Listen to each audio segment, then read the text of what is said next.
'Di ba? Yan mga naano nila yan. Na tawag nun, nahukay. Pero dyan lang nila inilagay. Dito lang nila inilagay.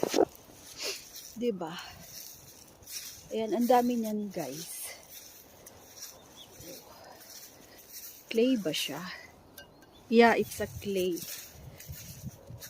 Siguro, gawa nung mga noon-noon pa.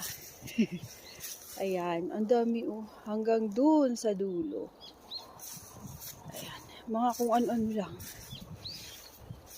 Diba? Pero meron ditong mukhang tao nakahawak ng shield. Yan. Hanggang dun.